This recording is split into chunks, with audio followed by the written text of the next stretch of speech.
कांग्रेस की सरकार अपने कार्यकाल के 2 साल पूरा करने जा रही है और 2 साल का, जैसा कि आप लोगों को मालूम है कि 2 सालों का कार्यक्रम बिलासपुर में होने जा रहा है। लेकिन इन 2 सालों के दौरान क्या हुआ और राजनीतिक तौर पे और आर्थिक तौर पे प्रदेश किस ढंग से चल रहा है, उसके लिए आपसे बात साझा करने के लिए आपको हमने आमंत्रित किया है और मैं बहुत आभारी हूँ आपका। मेरे साथ मेरे साथी और सहयोगी मीडिया एडवाइजर मनीष चौहान जी हैं और जैसे ही सरकार के 2 साल पूरे होने जा रहे हैं तो राज्य की भारतीय जनता पार्टी ने एक बार फिर से हो हल्ला मचाना शुरू कर दिया है। एक्चुअली प्रदेश से सत्ता से बाहर होने का जो दर्द है, भारतीय जनता पार्टी के नेता 2 साल के बाद भी उनका दर्द छलकता जा रहा है और उनसे बर्दाश्त नहीं हो पा रहा है कि हिमाचल प्रदेश में कांग्रेस की सरकार है। बर्दाश्त से बाहर है। आप देख रहे हैं, लगातार तड़फ रहे हैं, लगातार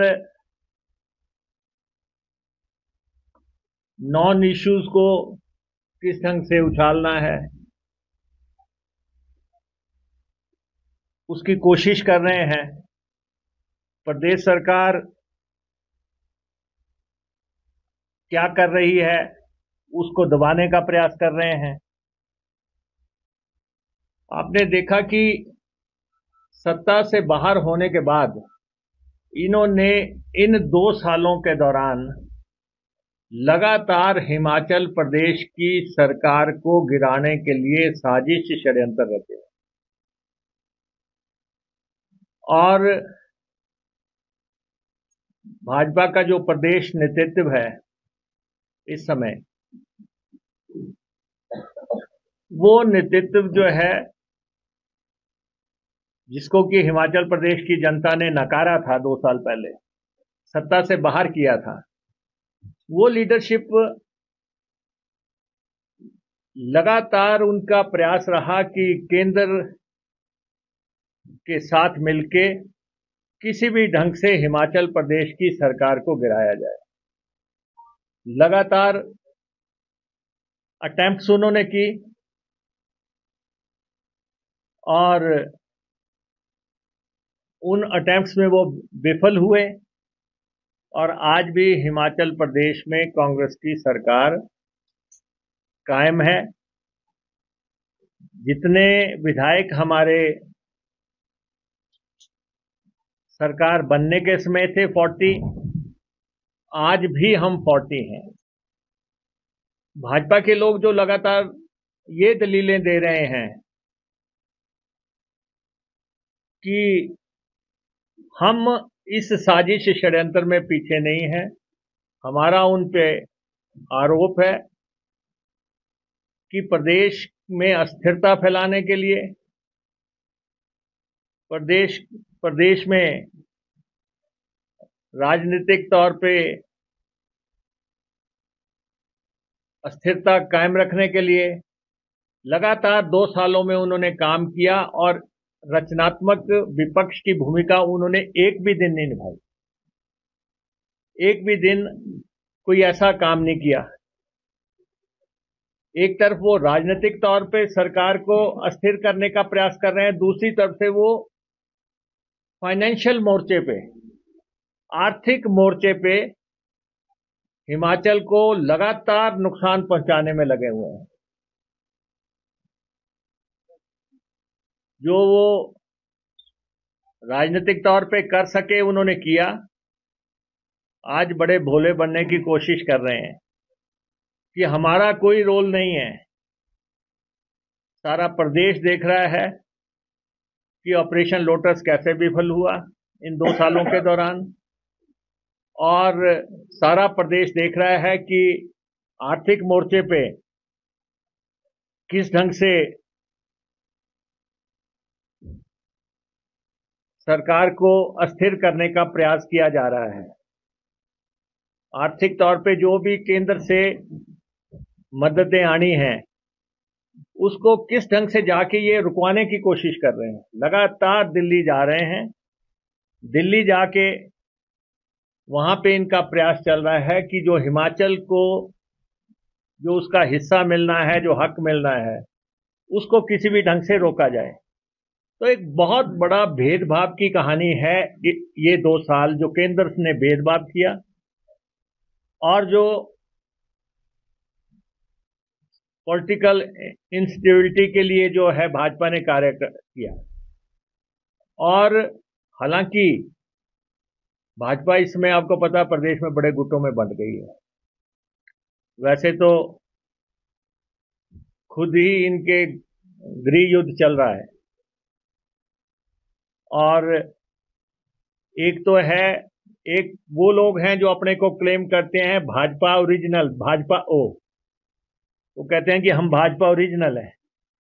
एक वो मानते हैं कि भाजपा सी, भाजपा कांग्रेस है।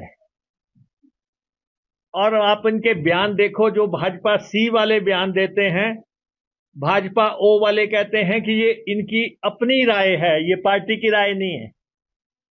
इसका मतलब भाजपा जो सी बनी है, जो कांग्रेस से लोग गए हैं, उनको वो दिल से पचा नहीं पा रहे हैं, मान नहीं रहे हैं।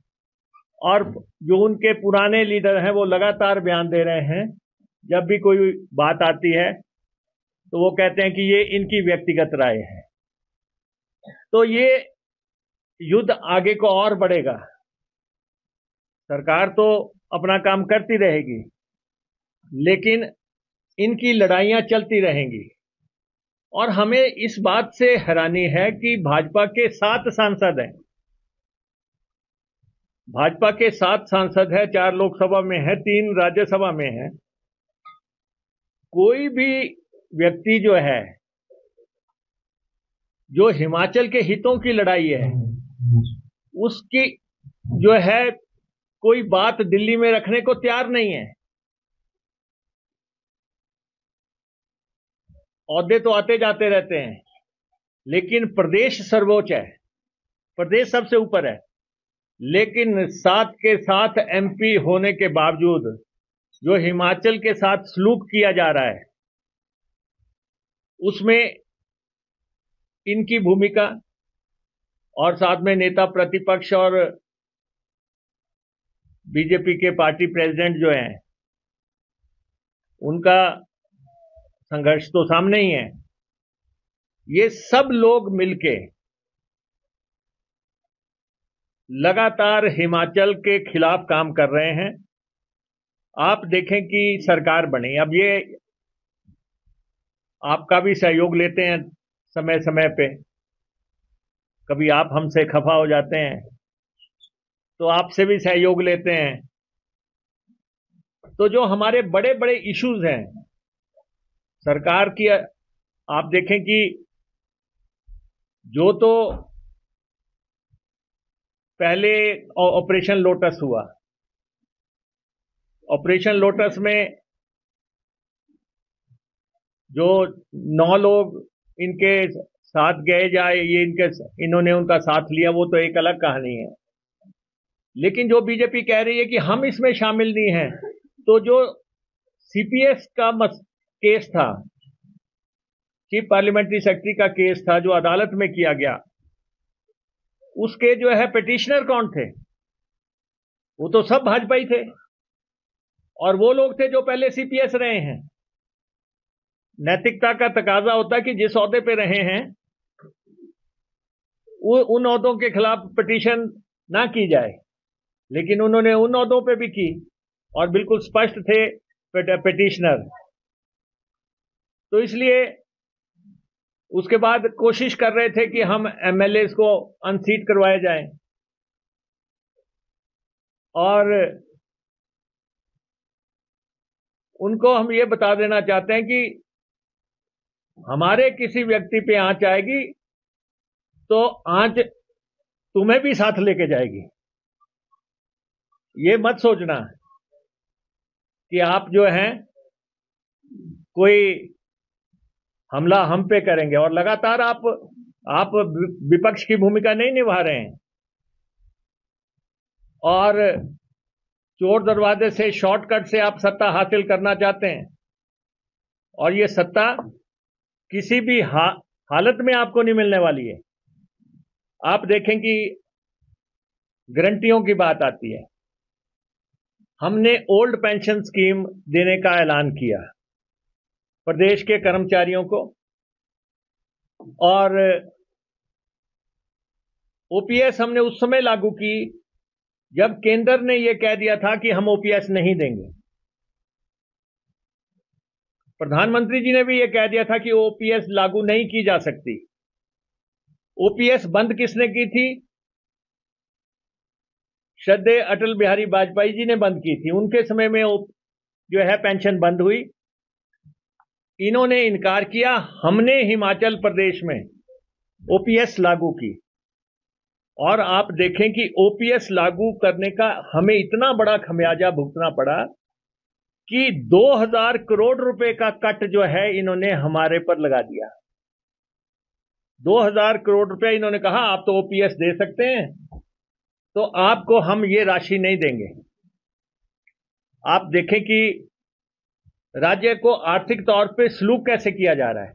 अगर आप ये वीडियो YouTube पर देख रहे हैं तो हमारे चैनल को सब्सक्राइब करें और बेल आइकन को दबाना ना भूलें। अगर आप Facebook पर ये वीडियो देख रहे हैं तो हमारे पेज को लाइक करें।